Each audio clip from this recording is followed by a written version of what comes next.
আপনাদের জন্য কিছু আহাম গুরুত্বপূর্ণ কথা নিয়ে বসেছি। আল্লাহ যদি তৌফিক দেয় ইনশাআল্লাহ বলার চেষ্টা করব। রাসূলুল্লাহ সাল্লাল্লাহু আলাইহি ওয়াসাল্লাম হযরত মুআজ রাদিয়াল্লাহু তাআলা আনহুর সাথে আলোচনা করতেছিলেন। তো মুআজ রাদিয়াল্লাহু তাআলা আনহুর সাথে আলোচনা করতেছে যে, মুআজ, তুমি কি জানো কল্যাণের পথ কয়টি?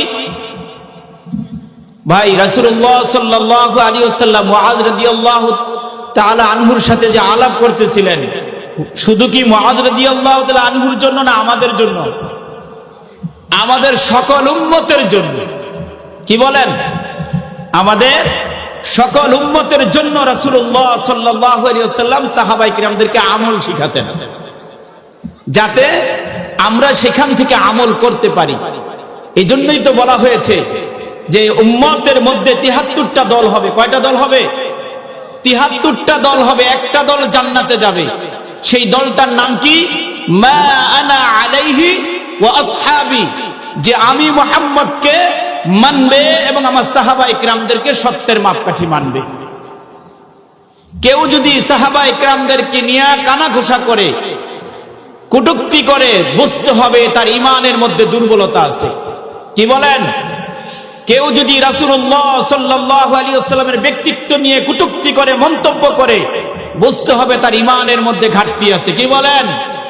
এজন্য রাসূলুল্লাহ সাল্লাল্লাহু আলাইহি ওয়াসাল্লাম বলেছেন যে আমাকে এবং আমার সাহাবায়ে কিরামদেরকে মানবে, সেই হবে সত্যের মাপকাঠির অন্তর্ভুক্ত, আর সেই হবে জান্নাতি। সুবহানাল্লাহ।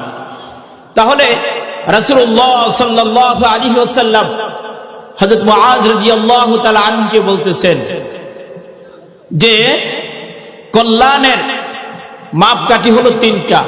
আমরা কিন্তু সকলেই কল্যাণের আশায় দৌড়াই, দোকানে যাই কল্যাণের আশায়, কাজ করি কল্যাণের আশায়, বাসায় সবার সাথে আন্তরিকতা বজায় থাকুক, এই যে এই কল্যাণ কামনাটা, এটা কিন্তু আমরা সকলেই চাই। কি বলেন?